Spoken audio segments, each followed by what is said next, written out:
Hey YouTube, I'm Lucky, and today I'm going to cover a video where I'm going to talk about the second worst problem with trials, and that is, in my opinion, 3-peaking. Now the first obviously is cheating, because the cheating in the game is super rampant, and it definitely ruins the game. Cheating and DDoS if you're on console is a really, really big problem right now.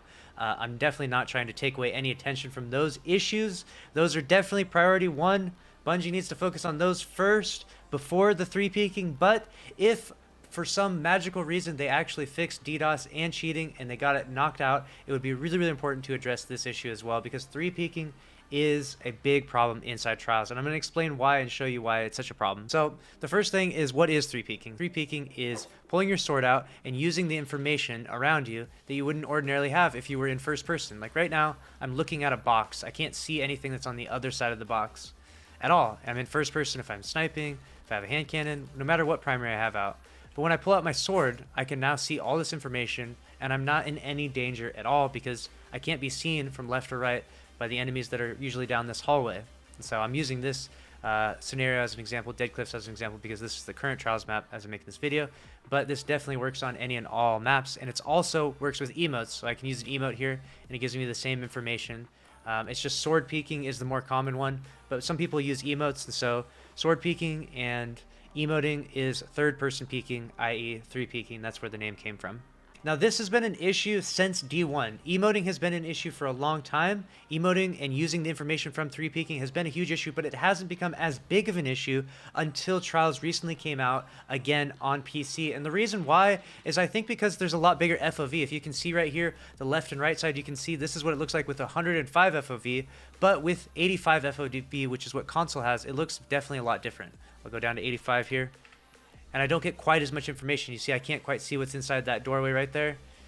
Like, for example, I can't see what's in the doorway at 85, but if I go back up to 105, I'm actually going to be able to very easily see what's inside that door. And so I'm not going to go lower, we're going to go high, go all the way to 105, save that, and now boom, I can see so much more. So because of an increased FOV, 3-peaking gives you an increased advantage. And that's really problematic, and that's why I'm seeing it more and more and more. And it's still a problem on console, don't get me wrong. And the reason why it's a problem too is because it's not by design. This is not the way Bungie play tested Crucible. I promise you, Bungie didn't go into trials or go into any game mode and just start 3-peaking on behind boxes to get information from people, or to farm super energy, or farm ability energy like grenades, throwing knives, whatever it may be. This is not the way the game was designed to be played, and it slows the pace of the game down. And what's also really problematic is that inside Trials, elimination was a minute and a half, and I really liked the game mode elimination, but when Trials came out, Bungie made the big decision to change it from a minute and a half to 2 minutes.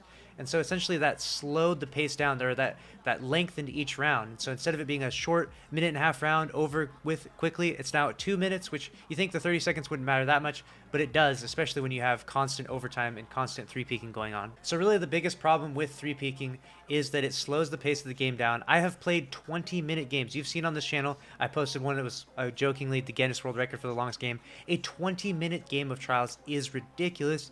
Think about trying to go flawless, winning 7 games. Imagine if you had to play a 20-minute game for each one. That would be potentially a 2 to 3 hour long card for one flawless, if you were to think about that. And I have played cards that have taken almost up to 2 hours because of 3-peaking. And you might think to yourself, well, Lucky, you're a good player, you play with other good players, you guys should be able to over strategize against that. The problem is that we're also playing against other really good players. Sometimes they're in stacked teams, sometimes they're really good, and it's tough if they especially start using 3-peaking. There's no reason not to, because there's no penalty for it, and when you use it regularly and you actually use it to snipe and team shoot, it's extremely OP. I'll give you an example here. Roxley will go up into this door, and he's actually going to snipe me. Alright, so if I come from this side spawn and I push up to the map here, I can see red on my radar, so I aim this direction because there's red on my radar. But if Roxley is 3-peaking with a sword, or if the enemy is 3-peaking with a sword, you'll see this is how the gameplay looks and how it plays. Like that. Like, that is not the way the game is intended to be played. What he was doing actually back there was he was sitting with his sword, third person peeking. I'll go over where he was. He's sitting with his sword, third person peeking, gathering information. He can see that I'm standing over there. He can see exactly where I'm at, and I can't see him at all. I have no inclination where he's at. I can see his red sniper glint. I can line up everything perfectly, and then I can strafe out and shoot him in the head. It's super unfair, and it's super strategic and super OP. Like, it's just not the way the game was meant to be played. And it doesn't just stop there with sniping. It works with every weapon, every special ammo weapon. It can work with primary weapons, with team shooting.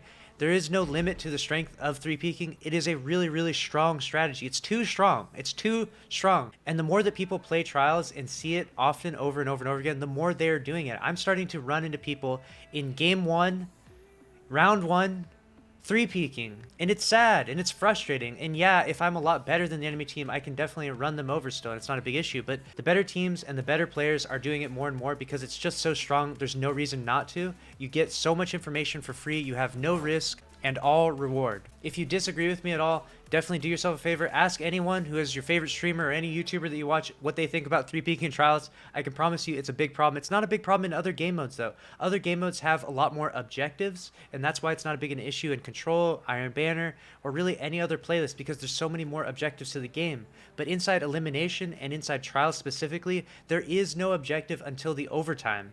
And so because of that issue, you can actually play at a very slow pace. You can just sit in your spawn if you want. You can sit in your spawn and 3-peak and peek out whenever you see someone. And that's what people are doing often. And it's just super frustrating and super unfun. And it definitely takes the Trials experience to new lows. And that's pretty much all I wanted to cover with this. Make sure to subscribe if you want more content like this. Let me know your thoughts in the comment section below, what you think about 3-peaking inside Trials. Let me know what you think about current state of Trials. Are you having fun playing it? And I'll see you in the next video. Later.